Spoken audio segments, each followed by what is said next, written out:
Ate Nabatanzi teyalina mutima ogwo. Yalinamu obusungu, alina bye yakolanga bya busungu.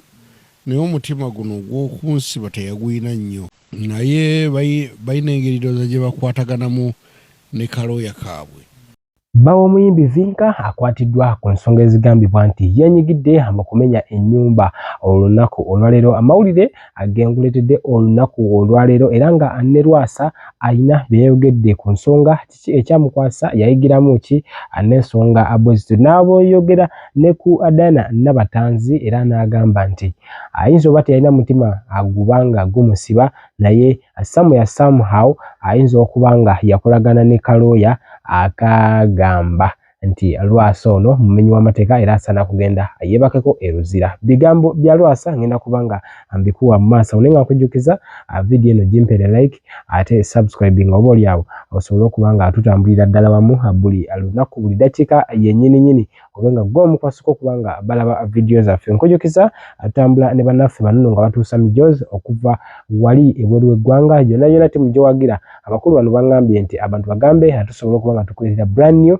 emijozi gino nga si myambalemu. So abagituusa okuva e UK bonna w'osinzira okuba nga otulaba bajja kuba nga bo bagikutuusaako. Kakati ne Hajimiti akugamba nti bw'oba olina ebitatambula bulungi mu bulamu bwo ye yazze kuba nga akuwonya era nga akutereeza. Asoma dduwa buli kimu ne kibeerera ddala mu bbaaya saana. Kakati ajja kutandika n'ensonga z'omukulu Lwasa. Omugagga w'e Masaka omukulu Lwasa Emmanuel Kyaddaaki yavuddeyo n'ayogera ku nsonga ezaamukwasa na biki byayigira amukomera. Omwami ono agamba abadde waakomeddewo nga alaba emitimbagano abagamba nti Diana Nabatanzi ayinza okuba nga yali involved somewhere, naye Lwasa avuddeyo nayeenenya n'agamba nti bambi temubimuteekamu nnyo wadde nga tasobola kuba nga abivaamu olw'ensonga nti looya ono eyamukwata bandibanga bamanyiganyemuko. Lwasa agamba ebintu bingi nnyo byayigidde mu kkomera era nga atayagala kuba nti omuntu yenna agezaako okuba nga azza omusango atwalibwe mu mbega z'amateeka. Agamba nti ssente yali supposed kuba nga alisasula naye nga omanyi ebintu tebyasobola kuba nga bitambulira ddala bulungi nnyo. Lwasa nga bw'omulaba otabadde musanyufu era njagala mukuwe eddakiika eno yennyini ate nzije nkuwe bbawa Vinka gwe bakedde okuba nga bakwata olunaku olwaleero ku nsonga ezigambibwa nti yeenyigidde mu kumenya ennyumba. Ate Nabatanzi teyalina mutima ogwo. Yalinamu obusungu, alina bye yakolanga bya busungu. Naye omutima guno ogw'okunsiba teyagwina nnyo. Naye balina engeri ndowooza gye bakwataganamu ne kalooya kaabwe ke kaabipanga. Mwene embeera wayigiddemu ki? Kye nayigiddemu nti bw'owulira ekintu nga kikwatako kiri mu kkooti odduka n'okirumba n'obuuza kiki bagamba, naye nze saagendayo g'amazima. Bali bakuyita nga ogamba nabirabanga wano ku WhatsApp naye abisindika nga yantama saagala kubitunulako. Akalooya kali kantama kawuba obukooti kantama nga sinza nabitunulako. Nalaba nga WhatsApp zaako nga ntambuza butambuza saagala zikebera. Naye nga kooti ensonyi si enkola yange. Naye bino byalimu obuzibu, byalimu kwegamba obusungu. Nosaana ndigenze neewozaako ne kooti yandikitegedde. Naye kati kooti yali tesobola kiwulira. We bantwalira kooti yali tesobola kiwulira. Namaze ennaku bbiri embeera y'ekkomera sinze ginyumya kubanga munnanga abantu abamanyi bagamba bali mu apopulizoni. Nali mmanyi nalaba ku Ssebuufu musajja wange saamulabye. Ne Sipapa saamulabye bali mu apopulizoni. Balaka bali mu serious jail. bali mu kkomera eriri serious. Omwana yanfumbira enkoko nengula ettooke lyabalema kufumba. Ttooke eddamba lyabalema kufumba ne tulya. Nkoko nendyamu ebifi bina biramba. Kati tonyumiza ebyo nti eruzira wabi. Nsonyiwe looya. Sola basonyiwa. Nze mmanyi kyendiko mundeke.